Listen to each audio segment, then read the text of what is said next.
Namaste, welcome to I Dream Inside Politics with Kavita.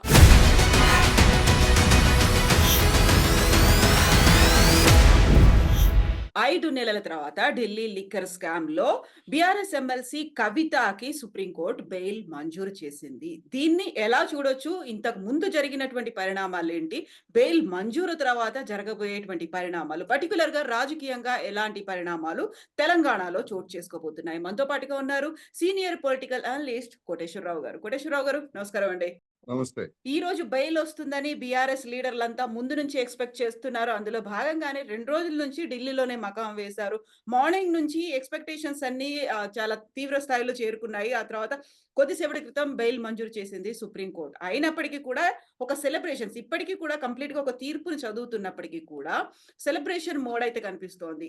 దీనికి ముందు జరిగినటువంటి పరిణామాలు తర్వాత ఎలా ఉంటాయనుకుంటున్నారు మీరు? ఇప్పుడు బెయిల్ వచ్చినంత మాత్రానే సెలబ్రేట్ చేసుకోవాల్సినటువంటి అగత్యం అయితే లేదు మామూలుగా. హ్మ్. కేసు కొట్టేయటం వేరు, బెయిల్ రావడం వేరు. ఎందుకంటే జగన్మోహన్ రెడ్డి గారికి కూడా దాదాపు 16 నెలల తర్వాత బెయిల్ వచ్చింది. అదే విధంగా మనీష్ సిసోడియా కూడా దాదాపు ఆయన కూడా 17, 18 నెలలు ఆయన ఉన్నారు. అందుకని బెయిల్ రావటం అయితే కవిత గారి విషయంలో గాని లేదా మనీష్ సిసోడియా ఈ ఈ లిక్కర్ కేసులో ఉన్నటువంటిదంతా కూడా ఏంటంటే ముందుగానే అసలు కేసేమీ లేకుండానే కవిత గారు అరెస్ట్ అవుతారు. లేదా ఫలానా తిహార్ జైల్లో ఫలానా నెంబరు ఈ హ్మ్. విధమైనటువంటి అతిశయోక్తులతో కూడినటువంటి ప్రచారం ఏదైతే బీజేపీ చేసిందో దాంతోటి సహజంగానే దీని మీద జనానికి ఆసక్తి కలిగింది. అందువలన అరెస్ట్ చేయకపోవడము ఒక సమస్య అయింది. హ్మ్. అరెస్ట్ చేయడము ఒక సమస్యగా మారింది. ఇప్పుడు బెయిల్ రావడం వెనకాల కూడా ఎందుకంటే ఈ 3 దశల్లోనూ కూడా ముందు హ్మ్. జరిగినటువంటి చర్చ అంతా ఏమిటంటే బీజేపీ తోటి సంబంధాల గురించి చర్చ జరిగింది. బీజేపీ తోటి సంబంధాల్లోకి రాని కారణంగానే కక్షపూరితంగా ఆమెను కేసులో పెట్టారని ఒక కొంతకాలం సాగింది. హ్మ్. తర్వాత ఆ కేసులో పెట్టిన తర్వాత కూడా ఆమె బీఆర్ఎస్ వాళ్ళ టర్మ్స్‌కి రాకపోవడంతోటి అరెస్ట్ చేశారని వచ్చింది. ఇప్పుడేమంటున్నారు, వాళ్ళకేదో మధ్యలో తెర వెనకాల ఒప్పందం కుదిరింది. అందుకని బెయిల్ వస్తది అనేటువంటిది గత 2 రోజుల నుంచి వస్తున్నటువంటి సోషల్ మీడియాలో వస్తున్నటువంటి వార్తలు గుసగుసలు. హ్మ్. అందువల్ల దీన్ని మరి ఎట్లా చూడాలి అంటే, ఒక న్యాయపరమైనటువంటి ప్రక్రియలో భాగంగా ఎందుకంటే వాళ్ళు కొత్తగా దర్యాప్తు చేస్తున్నది గాని, కొత్త హ్మ్. విషయాలు కనిపెట్టింది గాని ఏమీ లేదు. ఈడీ మొదటి నుంచి ఏదైతే చెప్తాందో, రెండోది దానిలో ఇన్వాల్వ్ అయినటువంటి అమౌంట్ గూడా 100,00,00,000కి మించి ఇంతవరకు వాళ్ళేమి అదనంగా ఏమి చెప్పలేదు. రెండోది రాగల నష్టం గురించి చెప్పారు తప్ప, మిగతా విషయాలేమీ లేవు. కేసులో పస లేదనేది మొదటి నుంచి తెలుసు. అందువలన దీన్ని ఒక మ్యాటర్ ఆఫ్ ఫ్యాక్ట్‌గా ఒక న్యాయ ప్రక్రియలో భాగంగా వచ్చింది. ఇంకా ఏమాత్రం కూడా బెయిల్ నిరాకరించడానికి సీబీఐకి గాని, ఈడీకి గాని వాళ్ళ దగ్గర ఏమి పాయింట్లు లేవు అనేది ఈ సందర్భంగా మనం చెప్పుకోవచ్చు. హ్మ్. సో, ఈ బెయిల్ కోసం అనేది చాలా రోజుల నుంచి ఒక విచారణ కొనసాగుతూ వచ్చింది. సుప్రీం కోర్ట్‌లో వాదనలు కంటిన్యూ అవుతూ వచ్చినప్పటికి కూడా, ప్రతిసారి దీనికి సంబంధించినటువంటి డిఫరెంట్, డిఫరెంట్ వెర్షన్స్ అనేవి వినిపిస్తున్నాయి. అసలిది ఫాల్స్ కేసు, కావాలనే కవితను కుట్రలో భాగంగా ఇరికించారు అనేటువంటి వాదనలు కూడా ఉన్నాయి. ఓవరాల్‌గా ఇప్పటికైతే బెయిల్ వచ్చింది. ఇప్పుడు సెలబ్రేషన్స్ మోడ్ అనేదైతే బీఆర్ఎస్‌లో కనిపిస్తోంది. ఇప్పటికి అది ఫాల్స్ కేసా? కావాలని పెట్టిన దానిలాగే ఉందా? ఎలా చూస్తున్నారు మీరసలు? ఇప్పుడు ఫాల్స్ కేస్ అంటే ఇప్పుడు ఒక కవిత గారనే కాదు. దీనిలో ముఖ్యమంత్రి ఇంకా జైల్లోనే ఉన్నాడు. అరవింద్ కేజ్రీవాల్. అందుకని ఈ మొత్తం మీద వాతావరణంలో చూసినప్పుడు ఇది కావాలని అంటే ఆమ్ ఆద్మీ పార్టీని టార్గెట్ చేసుకున్నారు ఢిల్లీలో. అదే విధంగా ఇక్కడ బీఆర్ఎస్‌ని టార్గెట్ చేసుకొని కావాలనే బనాయించినటువంటి కేసు అనేటువంటిది మొదటి నుంచి చాలా మంది ఉన్నటువంటి అభిప్రాయం. ఎందుకు అంటే ఆ కేసులో పసలేదు. ఒక విధాన రూపకల్పన అనేటువంటి దానిలో కవిత గారు లేదా మరికొంతమందికి ప్రమేయం ఉంది అని చెప్తున్నారు. విధాన రూపకల్పనలో ఇప్పుడు మీ మీ సలహా తీసుకోవచ్చు, నా సలహా తీసుకోవచ్చు, కవిత గారి సలహా తీసుకోవచ్చు. అది అది పబ్లిక్. ఒకసారి ఎవరి సలహా తీసుకున్నా గానీ, అది తెర వెనకాల ఉండేటువంటి వ్యవహారం అది. అసెంబ్లీలో ఆమోదం పొందిన తర్వాత అది పాలిసీ అనేటువంటిది ప్రభుత్వానికి సంబంధించినటువంటి పాలిసీ. ఆ పాలిసీ తోటి లాభం వచ్చినా, నష్టం వచ్చినా దానికి సంబంధించినటువంటి ప్రభుత్వానికి సంబంధించిన వ్యవహారం తప్ప మరొకటి కాదు. ఒకవేళ ఆ పాలిసీలో తప్పుడు విధానం లేదా నష్టం జరుగుతుందనుకుంటే, మరి గవర్నర్ ఆమోద ముద్ర ఎందుకు వేశారు? హ్మ్. ఇట్లాంటి అనేకమైనటువంటి అంశాలున్నాయి. ఈ నేపథ్యం అంతా చూసినప్పుడు, ఇది కక్షపూరితంగా పెట్టినటువంటి కేసే అనేటువంటిది సాధారణంగా వెల్లడినటువంటి అభిప్రాయం. నేను కూడా అదే అభిప్రాయపడుతున్నా. కవిత గారు బీఆర్ఎస్ లేదా ఇంకోళ్ళు ఇంకో పార్టీ ఇప్పుడు ఆ కేసులో ఉన్నటువంటి వాళ్ళు గతంలో వైసీపీ నుండి ఇప్పుడు తెలుగుదేశం పార్టీలోకి మారారు గదా! మాగుంట శ్రీనివాసులు రెడ్డి వాళ్ళ అవును. కుటుంబానికి చెందినటువంటి వాళ్ళు. అందుకని ఈ ఈ కేసు మొదలైన తర్వాత జరిగినటువంటి రాజకీయ పరిణామాలు ఇవన్నీ చూసినప్పుడు ఒక మిక్స్‌డ్ ఎవరు ఎక్కడుంటారో తెలీదు. అందువలన ఇవన్నీ కూడా డెఫినిట్‌గా దీని వెనకాల ఒక రాజకీయ కోణం ఉంది. పార్టీలను తమ అదుపులోకి తెచ్చుకోవాలనేటువంటి కోణం ఉందనేది మాత్రం వాస్తవం. అందువలన ఇది ఒక దశ. ఇప్పుడు హ్మ్. దాన్ని వాళ్ళు చేసినటువంటి ఆరోపణలు ఉన్నాయి. అది వాస్తవం. ఎందుకంటే కోర్టులో ఉంది గనక. అది వాస్తవం.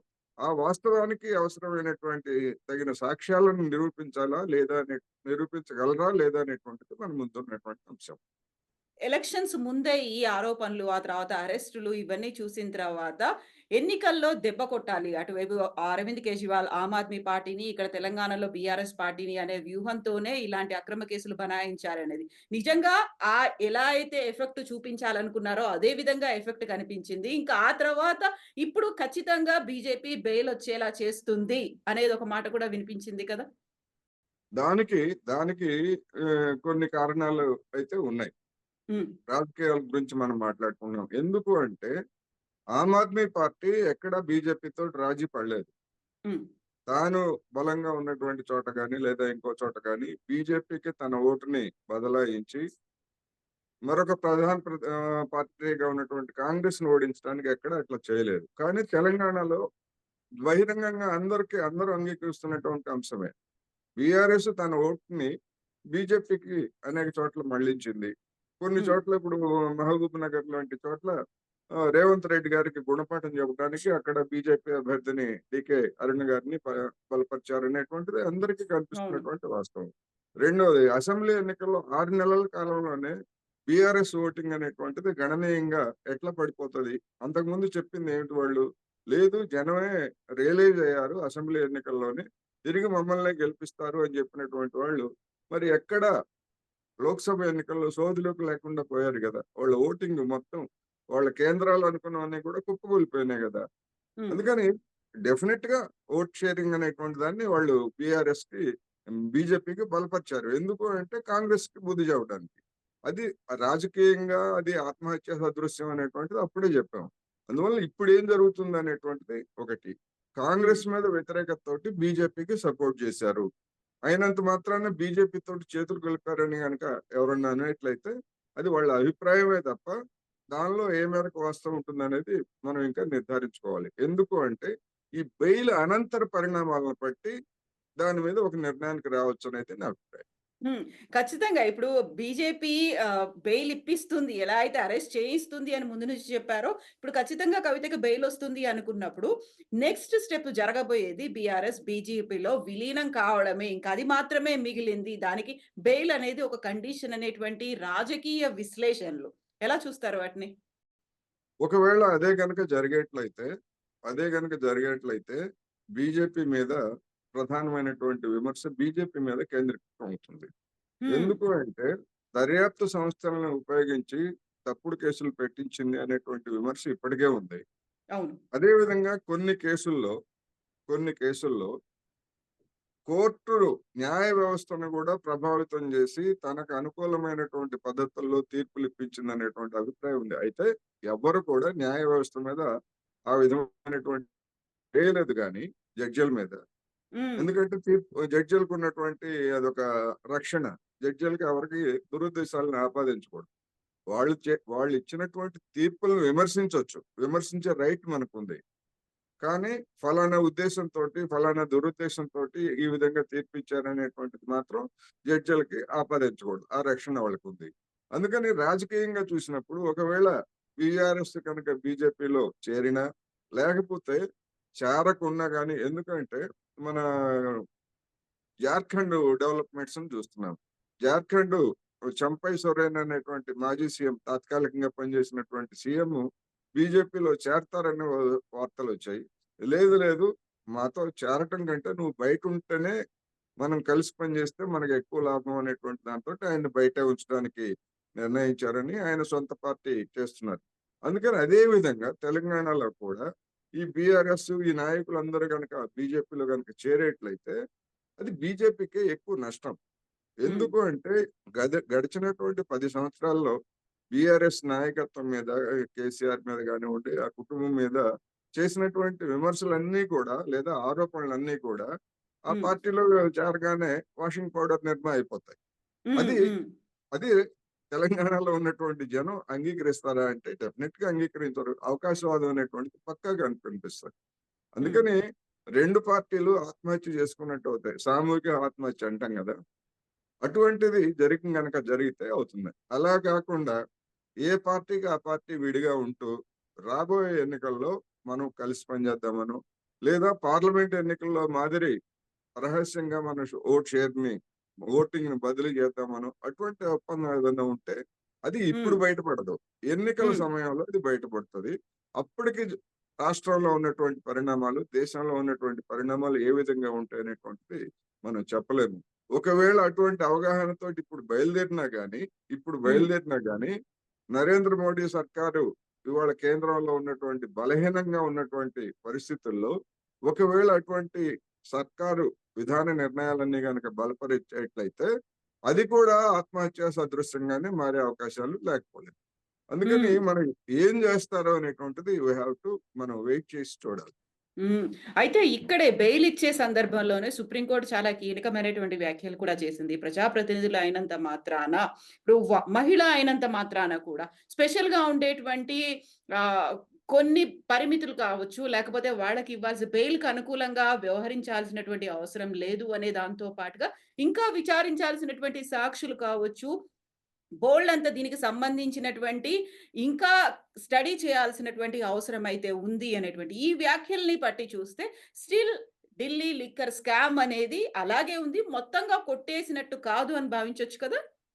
డెఫినెట్‌గా. కేస్ కొట్టేసినట్టు కాదు. ఇప్పుడు హ్మ్. మీరు కొత్తగా ఈ ఆమెను అరెస్ట్ చేసిన 5 నెలలు గాని, అంతకుముందు మనీష్ సిసోడియాని అరెస్ట్ చేసినప్పటి నుంచి గాని, హ్మ్. ఈడీ గాని, సీబీఐ గాని కనుగొన్నటువంటి కొత్త అంశాలేమీ లేవు. వాళ్ళు హ్మ్. బయటకొస్తే సాక్షులను ప్రభావితం చేస్తారు. ఇటువంటి వాటి చుట్టూతున తిప్పుతున్నారు తప్ప ప్రధానంగా కొత్తగా మేము కనుగొన్న విషయాలివి లేదా కొత్తగా వెలుగులోకి వచ్చినటువంటి అంశాలివి.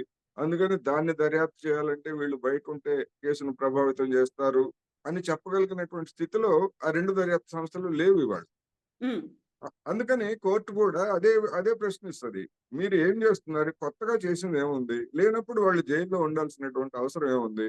వాళ్ళేమి దేశం విడిచి పారిపోయేవాళ్ళు కాదు. మీరు ఎప్పుడు రమ్మంటే అప్పుడు వస్తామని చెప్పేసి అండర్‌టేకింగ్ ఇస్తున్నారు.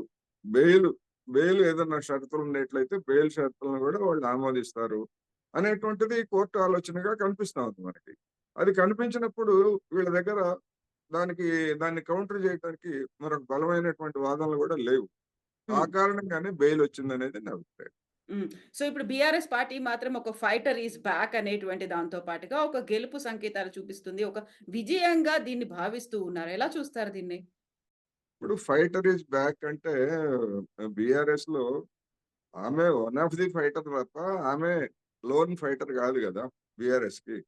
అసలైనటువంటి ఫైటర్ ముసలి పులా లేకపోతే కుర్ర పులా అనేటువంటి దాన్ని చూసుకుంటే కేసీఆర్‌ని గదా పులి అంటాంది.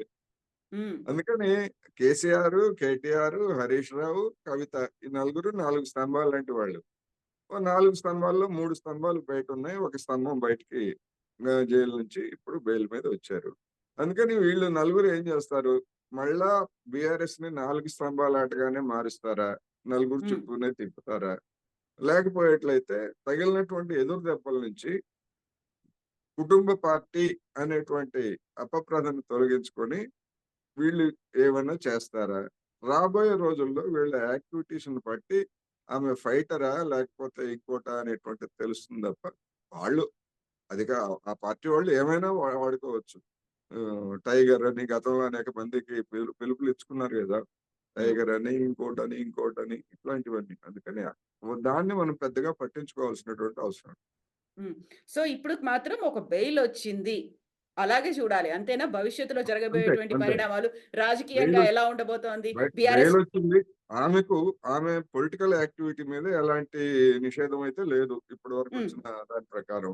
అందుకని మిగతా కేసుకు సంబంధించి ప్రభావితం చేయడం లేదా అటువంటి వాటి మీద ఏమన్నా షరతులున్నాయో మనం చూడాల్సుంది. కానీ పొలిటికల్ యాక్టివిటీ మీద ఎలాంటి ఆంక్షలు లేవు గనుక రాజకీయ పరంగా ఆమె ఏ విధంగానైనా ఆమెకున్నటువంటి శక్తి సామర్థ్యాలను ఎట్లా ప్రదర్శిస్తారు? లేదా ఇప్పటి వరకు డీలా పడి ఉన్నటువంటి బీఆర్ఎస్‌ని ఏ విధంగా ముందుకు తీసుకొస్తారు? లేదా బీజేపీతో సంబంధాల విషయంలో ఏ విధమైనటువంటి ఒక స్పష్టతని ఈమె ఇస్తారా? లేకపోతే ఆ నలుగురు ఇస్తారా? ఇవన్నీ కూడా రకమైనటువంటి అంశాలే డెఫినిట్‌గా. సో, ఇప్పుడు కవిత అరెస్ట్ తర్వాత బీఆర్ఎస్‌కి సంబంధించి ఫలితాలు అనుకూలంగా రాలేదు. ఎన్నికల్లో అంతగా ఆహ్, ప్రభావితం చేసినటువంటి ఈ అంశం కాబట్టి, ఇప్పుడు బీఆర్ఎస్ పుంజుకునే అవకాశాలు చాలా ఎక్కువున్నాయి. ఎందుకంటే తను బయటకొచ్చింది కాబట్టి అనే దాని వాదనని ఎలా చూస్తున్నారు? అంటే పుంజుకోవటం అంటే ఇప్పుడు మరి అసెంబ్లీ ఎన్నికలప్పుడు ఆమె బయటే ఉన్నారుగా. అసెంబ్లీ ఎన్నికలప్పుడు ఆమె బయటే ఉన్నారు. కానీ మరి ఆమె బయటుండి గూడా ఆ ఓటమిని తప్పించలేకపోయారు. అందుకని ఆమె బయటున్నా, లేకపోయినా గానీ, అది ప్రధానమైనటువంటి అంశం అని నేననుకోను. వాళ్ళు చెప్పుకోవచ్చు. కానీ, హ్మ్.